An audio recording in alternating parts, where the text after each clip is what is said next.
సంవత్సర కాలంలో మీరు ఎన్నికల్లో 24 ఎన్నికల సార్వత్రిక ఎన్నికల్లో కూటమి ప్రభుత్వం పెద్ద ఎత్తున ప్రజల మద్దతుతో ఈ ప్రభుత్వం ఏర్పడింది. దానికి కారణం మీరు ఎన్నికల ముందు అనేక హామీలు ఇచ్చారు. ఓ పక్క సూపర్ 6 అని సుమారు 140 హామీలు పైచిలుక మీరు హామీలు ఇచ్చారు ఈ ప్రభుత్వం. ఈ హామీలకి ప్రజలు కొంత ఆకర్షితులయ్యారు, లేదు కొన్ని వర్గాల వరకు ఆకర్షితులయ్యారు. అవి పెద్ద ఎత్తున మెజారిటీ వచ్చిన తర్వాత మీరు ఈ సంవత్సర కాలంలో చేసింది ఏంటి? మీరు ఇవాళకి ఈ ప్రభుత్వం ఏర్పడి సుమారుగా సంవత్సర కాలం అయిపోయిన తర్వాత 2 బడ్జెట్లు ప్రవేశపెట్టారు. గత సంవత్సరం జూన్ మీ ప్రభుత్వం ఏర్పడిన తర్వాత ఒక బడ్జెట్ని ప్రవేశపెట్టారు.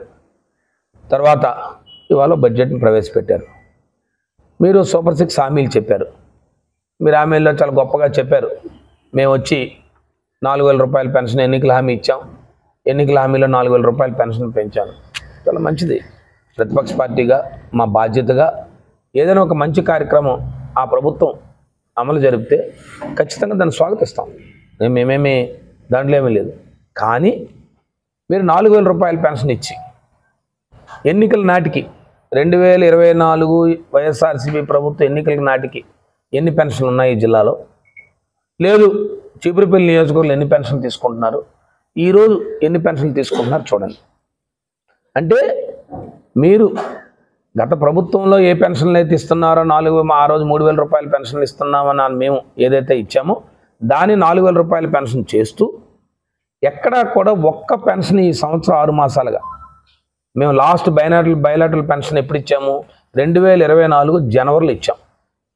మా లాస్ట్ డిసెంబర్ 23న ఆ రోజు 6 నెలలకు ఏదైతే మా ప్రభుత్వంలో ఎవరైతే అర్హులు ఉన్నారో పెన్షన్లు పెంచుకుంటూ పోతా మేము జనవరి నుంచి మీరు ఆల్మోస్ట్ సంవత్సరన్నర కాలం అయింది. అంటే రేపు జూన్ 12 ఇవాళ రోజుకి చూసుకుంటే ఆల్మోస్ట్ సంవత్సరన్నర కాలం అయింది. ఈ సంవత్సరన్నర కాలంగా ఒక్క పెన్షన్ అయినా మీరు అదనంగా ఇచ్చారా? ఈ రాష్ట్రంలో కానీ, ఈ జిల్లాలో కానీ, ఈ నియోజకవర్గంలో కానీ? తిరిగి పోగా మీరేం చెప్తున్నారు? మేము వచ్చి స్పౌస్ పెన్షన్స్ ఇమ్మీడియట్గా ఇస్తున్నామని చెప్పారు. ఎవరు స్పౌస్ పెన్షన్ అంటే? ఎవరైతే భర్త పెన్షన్ తీసుకుంటున్నాడో ఆ భర్త పెన్షన్ తీసుకున్న భర్త చనిపోతే భార్యకి ఇస్తున్నారు. అంతేగాని 50 సంవత్సరాల్లో 60 సంవత్సరాల్లో అకారణంగా తన భర్త చనిపోతే ఆ కుటుంబం రోడ్డు మీద పడితే ఆ కుటుంబాన్ని నిలువ నిలకుండా చేసిన పరిస్థితులు ఉంటే ఆ భార్యకి పెన్షన్ ఈ రోజుగా జీవితంతో పెన్షన్ లేదు. ఈ సంవత్సరాల కాలంగా ఎవరికైనా ఆ భగవంతుడు చిన్న చూపు చూసి అంగవైకల్యం ఏర్పడితే అతనికి ఏమైనా పెన్షన్ ఇచ్చారా? లేదు. 60 సంవత్సరాలు నిండిన వాళ్ళకి ఈ జనవరి నుంచి ఈ రోజు వరకు 60 సంవత్సరాలు నిండిన వాళ్ళు చాలామంది వచ్చారే, వాళ్ళ అర్హులు ఉన్నారే చాలామంది, వాళ్ళకి పెన్షన్ ఇచ్చారా? లేదే. ఇది కాక ఇంకా కొత్తగా చెప్పారు. ఏదో మంత్రి గారు చాలామంది మంత్రులు కానీ చాలామంది ఆనాడు ఇవాళ ఉన్న శాసనసభ్యులు ఆనాటి ఉన్న పరిస్థితులను బట్టి వాళ్ళ మంత్రులు అయిన వాళ్ళు ఆ రోజు మీ ఏదైతే మేనిఫెస్టో పెట్టుకొని ఇంటింటికి వెళ్ళి బాబు నీ పెన్షన్ వస్తుందా? లేదు నాకు ఇంకా 60 సంవత్సరాలు ఏంటంటే నీకు ఎన్ని సంవత్సరాలు? నీకు 50 సంవత్సరాలు. అయితే మన ప్రభుత్వం రాగానే 50 సంవత్సరాలు పెన్షన్ ఇస్తున్నాం కానీ పెన్షన్ అన్నారు. 50 సంవత్సరాలు ఏంటి పెన్షన్ ఏమైనా వచ్చిందా?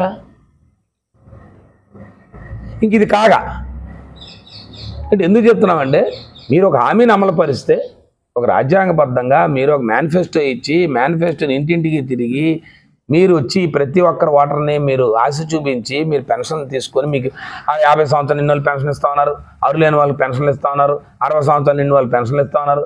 ఏ పెన్షన్లు?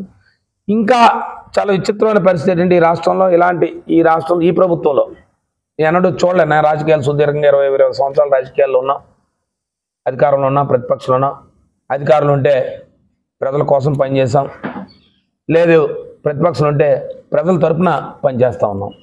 కానీ చాలా విచిత్రం ఏంటంటే మన జిల్లాలో ఉన్నారు పెన్షన్ల మంత్రి గారు. మేము 1వ తారీఖున పెన్షన్లు ఇస్తామని చెప్పి ఆయన ఏప్రిల్ 28, 29 జీవో ఇష్యూ చేస్తే దేనికి? Spouse pensions. మరి గత ప్రభుత్వంలో ఎరియర్స్ ఉండిపోయి ఏవైతే వాళ్ళు జనవరి నుంచి ఇవ్వలేదో జనవరి నుంచి సెప్టెంబర్ వరకు మేము పెన్షన్లు ఇవ్వలేదు, అవన్నీ కలిపి మరి ఇచ్చేస్తామని చెప్పి సుమారు 79,887 పెన్షన్లు ఎన్నో ఆ రోజు కూడా పత్రికా సమావేశం పెట్టి చెప్పాను జిల్లాలో సుమారుగా. అవి కూడా ఆన్గోయింగ్ పెన్షన్స్. ప్రభుత్వానికి భారం కానీ ప్రభుత్వానికి అదనంగా ఖజానాకు పడుతున్న భారం కాదు అది. ఆల్రెడీ తీసుకుంటున్న పెన్షను ఎవరైతే చనిపోతే తన భార్యకి ట్రాన్స్ఫర్ చేశారు. ఆ పెన్షన్ జీవో ఇచ్చారు. జీవో ఇచ్చారని ఆర్భాటంగా చెప్పారు. మేము 1వ తారీఖు నుంచి ఇస్తున్నాం అన్నారు. ఆ 1వ తారీఖు అందలేదు. సరే మేము 1 అయిపోయింది, జూన్ 1న ఇస్తున్నాం అన్నారు. జూన్ 1న అందలేదు. ఆ జూన్ 1న వెళ్తే ఏం బాబు అందలేదంటే 12వ తారీఖు మా సంవత్సరం అవుద్ది, సంవత్సరం ఇంటింటికి పనిచేస్తుంది అన్నారు. మన జిల్లా తీసుకుంటే సుమారు 4,000 పెన్షన్లు. అవి సుమారుగా 3,000 చిల్లర 4,000 పెన్షన్లు ఓన్లీ విజయనగరం కొత్తగా ఏర్పడినది. ఎరస్ట్వేల్లో అయితే సుమారు 7,000 అన్ని పెన్షన్స్ ఉన్నాయి ఎరస్ట్వేల్ జిల్లాలో తీసుకుంటే. అంటే మీ ఖజానాలో మీరు లెక్కేసుకొని మీ ప్రభుత్వం ఏర్పడిన దగ్గర నుంచి జనవరి వరకు ప్రతి నెల ఎంతో కొంత అదనంగా మీకు మిగులుతూనే ఉంది. అంటే మీరు పెంచిన డబ్బుని ఈ కోత ద్వారా మీరు జమ కడుతున్నారు అంతే తప్ప. ఏమంటే మీ సూపర్ 6 హామీ అమలు పరిచాం. మీ సూపర్ 6 అమలు ఏంటి? గత ప్రభుత్వంలో ఉన్న లబ్ధిదారులు సూపర్ 6 ఇవ్వడం మీ సూపర్ 6 అని చెప్పలేదే మీరు ఇంటింటికి వెళ్ళి చెప్పారు. 50 సంవత్సరాలు నిండితే నీకు పెన్షన్ అన్నారు.